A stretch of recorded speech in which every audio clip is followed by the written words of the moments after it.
Bienvenue à tous, on est ravis de vous retrouver sur cette ouverture officielle du Trophée Sud Radio de l'initiative citoyenne. Plusieurs associations citoyennes se démarquent par leur engagement ou leur créativité ou leur impact positif sur la communauté.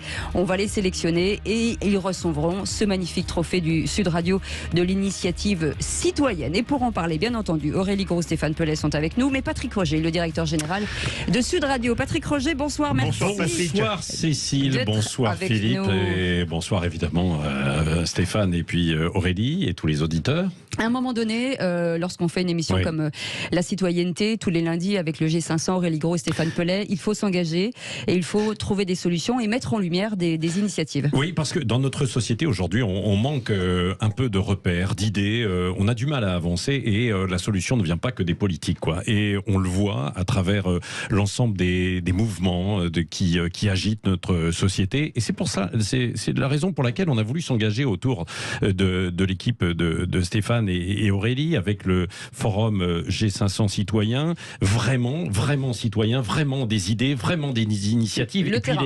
Le terrain. Et on voit d'ailleurs que sur le terrain, beaucoup le disent en fait aujourd'hui, que les solutions ne viendront probablement pas du haut, mais du bas, du terrain, de toutes ces initiatives. Parce que bien souvent, les rouages de l'administration, tout est lourd, tout est compliqué à faire avancer. Alors que sur le terrain, il y a des gens qui ont des idées, ils veulent les mettre en pratique. Oui, ils les mettent en pratique depuis déjà des années et il y en a de plus en plus. Et c'est la raison pour laquelle Sud Radio a voulu soutenir depuis maintenant 2 ans. Nous sommes partenaires et nous serons donc à Marseille les 8, 9 et 10 juin.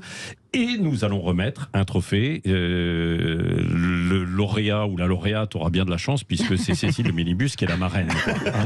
Et on lance le concours top départ aujourd'hui, évidemment, des initiatives citoyennes. Alors comment elles sont sélectionnées c'est vrai qu'on en a reçu énormément grâce à vous, Aurélie Gros et Stéphane Pellet, ces associations, et c'est pas fini, bien entendu. Comment elles sont sélectionnées sur le terrain, puisque l'émission ne s'arrête pas. Ça prouve qu'il y a de belles initiatives sur nos territoires. Comment elles sont sélectionnées?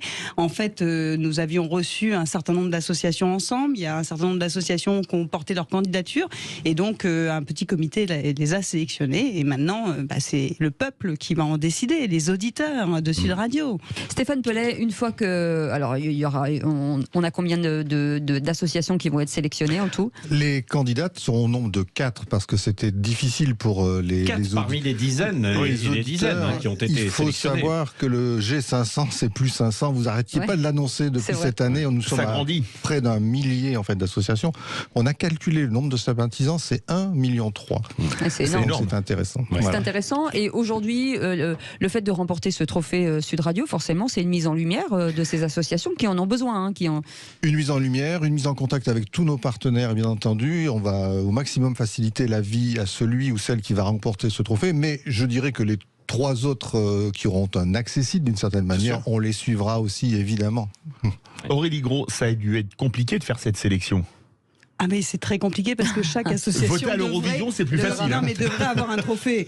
Donc c'est pas forcément évident de faire des sélections, mais je crois qu'il y a certaines initiatives qui sont tellement magiques et qui sortent du commun, avec notamment, par exemple, celle qu'on va recevoir dans un instant, des jeunes engagés. Je crois que c'est important. D'ores et déjà, vous pouvez aller voir évidemment sur notre site internet, puisqu'il y a une page internet magnifique qui a été réalisée par Aurore Cachia pour que les auditeurs puissent, pour que les auditeurs puissent voter, puissent donner leur opinion, parce que ce sont les auditeurs qui font beaucoup la radio, qui interviennent évidemment sur Sud Radio. Nous sommes une radio citoyenne et c'est eux qui vont aussi nommer le vainqueur ou la vainqueur. Et radio des territoires aussi, Patrick Roger, de terrain, c'est-à-dire que nous on est tout le temps sur le terrain et c'est vrai que ça nous permet aussi d'être au cœur de l'action. Parce qu'on voit les choses différemment. Ce n'est pas du tout le même prisme. Quand on est, je dirais, à Paris ou dans les villes, bien souvent, on ne voit pas ce qui se fait précisément sur le terrain et les besoins, quels sont les besoins et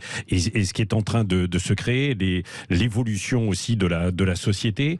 Et ça se passe évidemment localement, un peu partout, avec toutes ces initiatives qui ont bien souvent besoin de coups de main, d'aide pour émerger, pour valoriser tout ce qu'elles ont mis en place. place, quoi. Et cette première association, je crois que sa toute première radio, c'était chez nous, si je ne m'abuse, c'est l'équipage solidaire, qui lutte contre la précarité chez les étudiants grâce à une plateforme. Et Johan Pejnet est avec nous, cofondateur de l'équipage solidaire. Bonsoir, merci d'être avec nous. Bonsoir, alors merci beaucoup. Cette jeunesse qui tout à coup s'est regroupée pour se dire il faut qu'on prenne les choses à bras le corps, et le sujet d'une jeunesse peut un peu en déperdition. Tout à fait. Et bonsoir à tous déjà. Merci de me recevoir. Ravi d'être là. Et effectivement, vous le disiez tout à l'heure, c'est vraiment sur le terrain. Nous, en l'occurrence, quand l'association elle est née, c'est typiquement en fait une problématique qu'on a eue. On a été confrontés. On a été aux premières loges des conséquences économiques et sociales de la crise. Et donc derrière, c'est le fait de se demander comment on fait finalement pour agir directement. Parce qu'effectivement, on est souvent tributaire de vous le disiez, les rouages de l'administration qui sont longs. Et donc, quand on est vraiment dans le besoin et qu'il y a une nécessité, c'est long parfois d'attendre des aides du Crous, de faire des courriers ou autres, et c'est comme ça qu'est née la plateforme Delivered. Et justement, vous étiez venu il y a quelques mois, vous deviez vous implanter dans une 8aine de villes à peu près. Est-ce que ça vous a donné, vous me passerez l'expression, c'est pas très français, un coup de booster? Tout à fait. Alors on s'est rendu compte que vraiment les passages en radio, les médias en général, ça a été un véritable catalyseur, parce que pour nous, ça nous permet d'avoir une exposition, une visibilité auprès d'un public qu'on touche pas forcément initialement, notamment là, les auditeurs qui nous écoutent tout de suite. Et derrière, c'est des opportunités qui s'ouvrent sur, par exemple, une personne qui connaît une personne qui tient un commerce, qui a des invendus. Stéphane Peller, Aurélie Gros, qui font un travail formidable hors studio, et qui derrière appellent les bonnes personnes. Qui ne tiennent pas de commerce. Je précise. Qu'est-ce que vous faites alors, très concrètement, pour rappeler aux auditeurs, qu'est-ce que vous faites? Comment ça fonctionne? Alors la plateforme Delivered, en fait, c'est une plateforme, une application qui permet de venir en aide aux étudiants en situation de précarité par le biais de livraison de kits alimentaires et de produits d'hygiène.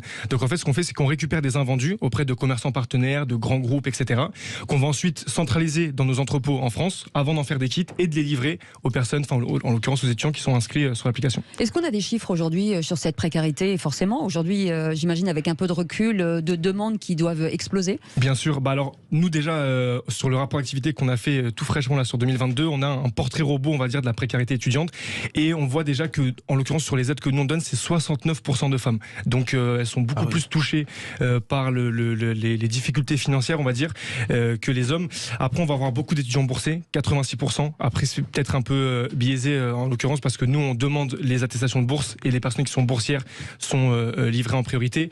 Et on va avoir aussi des personnes qui sont en situation de handicap, qui ne peuvent pas se déplacer dans les distributions alimentaires classiques. Et vous fonctionnez avec des bénévoles? Tout à fait, 100% de bénévoles. Voilà, combien de bénévoles en France aujourd'hui? Un peu plus de 1500 à travers la France. Alors, on va dire les noms de chacun. Alors, les noms de chacun. Jean-Pierre, on y va. On se retrouve à minuit. 1500 dans combien de villes? On est dans 14 villes. Dans 14 villes maintenant. Et on était à 8 au départ. C'est ça qui est dingue. Juste une petite question par rapport à ces étudiants. C'est toujours très difficile pour eux d'aller dans une banque alimentaire et d'aller. On les a vus, ces fils sur les trottoirs aujourd'hui. La plateforme, c'est aussi une occasion pour eux que ce soit transparent. Oui, voilà, c'est ça, anonyme. En fait, il y a bien sûr cet aspect mortifiant, en fait, de se déplacer directement dans une distribution alimentaire classique, faire la queue, etc. Et finalement afficher le fait qu'on ait besoin de l'aide, parce que c'est des étudiants qui se retrouvent du jour au lendemain à devoir demander de l'aide, alors que initialement il y avait un emploi ou autre. Et donc effectivement, nous on a ce principe d'anonymat qui permet aux livreurs de livrer des personnes, et derrière qu'il n'y ait pas de problématique. Petit avis personnel et petite philosophie personnelle. Une de vos valeurs, c'est le collectif, c'est-à-dire l'idée que vous allez réussir ça donc avec des bénévoles, mais aussi et surtout lutter contre le gaspillage alimentaire.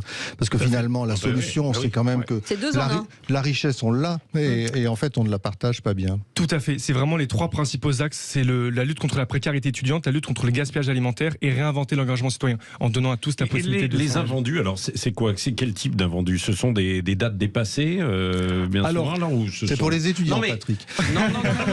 Non, mais parce que non, mais je dis ça très sérieusement, parce qu'on sait qu'il y a des dates qui sont indiquées bien souvent, et que les produits sont tout à fait encore valables. Tout à fait. Moi, je mange des yaourts d'un mois dépassé, ça me dérange pas. Non, mais je me disais aussi pourquoi. Et elle est jamais malade. C'est la distinction Non, déjà alors, entre DLUO et DLC. Et nous, en l'occurrence, les produits qu'on récupère, il y a les deux. Il y a ceux qui ont la date d'utilisation optimale qui est dépassée et ceux qui ont la date de limite de consommation. Et en l'occurrence, cela, ça dépend vraiment du type de produit. Ouais, quand c'est c'est ça. laitier, etc., c'est Hors pas de possible. question. Mais par exemple, un croissant, quand on le donne un jour après, il est certes pas dans l'état optimal dans bien lequel sûr. il pourrait être livré, mais il est tout à fait consommable. Comestible. Donc, on récupère, Est-ce que les villes, est-ce que les institutions, est-ce que vous vous sentez soutenu forcément est-ce que ça déclenche quelque chose à un moment donné de se dire, ben voilà, en fait, vous faites ce que les autres ne font pas? Alors, d'un point de vue purement étatique, pas vraiment. Ouais. Nous, toutes les aides qu'on a aujourd'hui, tous les grands groupes qui couvrent nos frais de fonctionnement, ça va être des groupes privés. On a eu Des très peu entreprises. d'aides, c'est ça, beaucoup Pas de d'entreprises. subvention. Et on a eu très peu de subventions. Très peu de subventions. Ouais. Pourtant, c'est pas faute d'avoir fait des demandes. On a eu quelques aides de la mairie de Paris. Mais après, au niveau vraiment, on a été invité sur certaines tables rondes, etc. Mais on n'a pas eu d'aide. Même les villes, aujourd'hui, les villes, vous dites que vous êtes dans 14 villes, il n'y a pas une émulation du côté de la mairie, des mairies? On a quelques mairies qui nous soutiennent, mais on va dire que, par exemple, nous, sur Montreuil, c'est là où il y a le siège social, on a fait une demande pour avoir des locaux à titre gratuit. Aujourd'hui, on paye les locaux, alors peut-être pas au plein tarif, mais on paye quand Dans même. les 14 villes, vous payez? Dans toutes les villes, on paye les locaux. Ah non, c'est dingue, c'est dingue. Il n'y a pas une. Alors, ici, il y a Cachan, où on a eu des locaux à titre gratuit. Ouais. La mairie de Cachan nous a mis à disposition, en l'occurrence. Mais c'est venez l'université. vous installer à Sud Radio. Vous nous ouvrez les portes, il ne faut pas me le dire deux Bien fois. sûr. Patrick Roger, le directeur Bien sûr. général, il peut pas dire non, il est là, il est en direct avec nous. Merci en tout cas, merci beaucoup Merci, Johan merci à vous. Pigenet d'avoir été avec nous, cofondateur de l'Équipage Solidaire. C'est l'une des premières associations pour laquelle vous pouvez bien entendu voter sur vous notre allez sur le plateforme. site, hein. Absolument, Ouais.